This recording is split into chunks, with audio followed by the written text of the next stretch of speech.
ఎన్నికలలో భాగంగా కేంద్ర ఎన్నికల సంఘం ఆదేశాల మేరకు వికారాబాద్ జిల్లాలో హోమ్ ఓటింగ్ కార్యక్రమం ప్రారంభమైంది.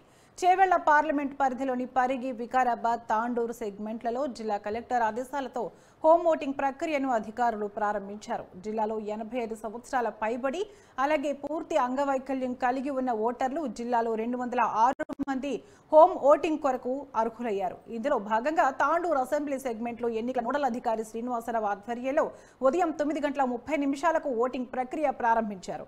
ప్రత్యేక వాహనాలలో ఎన్నికల సామాగ్రిని తీసుకువెళ్లి పూర్తి అంగవైకల్యం మరియు 85 సంవత్సరాలు పైబడిన వృద్ధుల ఇంటికి దగ్గరికి వెళ్లి ఓటింగ్ ప్రక్రియను అమలు చేసి ఓటు వేయించారు.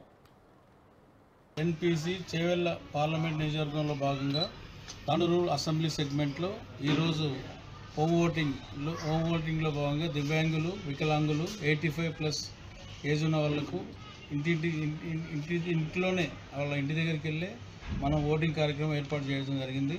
కేంద్ర ఎన్నికల సంఘం వారి ఆదేశాల మేరకు ప్రతిష్టాత్మకంగా వినూత్నంగా ఏర్పాటు చేయనటువంటి ఈ యొక్క ప్రక్రియను ప్రతి ఒక్క ఓటరు కూడా సద్వినియోగం చేసుకొని ఈ ఓటర్ యొక్క పర్సంటేజ్ కూడా భవిష్యత్తులో పెంచే విధంగా కృషి చేసి ఈ యొక్క పోలింగ్ శాతం కూడా పెంచగలరు.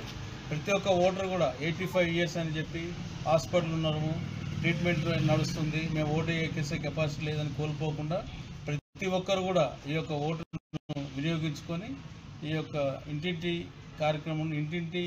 తిరిగి ఓటు వేసే యొక్క కార్యక్రమాన్ని ప్రతి ఒక్కరు వినియోగించుకోవాల్సిందిగా తాండూరు అసెంబ్లీ సెగ్మెంట్ మరియు చేవెళ్ల పార్లమెంట్ సంబంధించి నియోజకవర్గ ప్రజలకు మరీ కోరుతూ ప్రతి ఒక్కరికి కృతజ్ఞతలు తెలుపుతున్నాం. ఇక్కడ తాండూరు అసెంబ్లీ సెగ్మెంట్ సంబంధించి 41 ఓట్లు వాళ్ళు దరఖాస్తు చేసుకోవడం జరిగింది. 41 మంది. ఈ 41 ఓట్లలో భాగంగా 4 మండలాలకు సంబంధించి 4 టీంలను ఏర్పాటు చేసి ఈ రోజు మాత్రమే హోమ్ ఓటింగ్ చేసుకోవడానికి అవకాశం ఉంది. ఎన్పీసీ చేవెళ్ల పార్లమెంట్ నియోజకవర్గంలో భాగంగా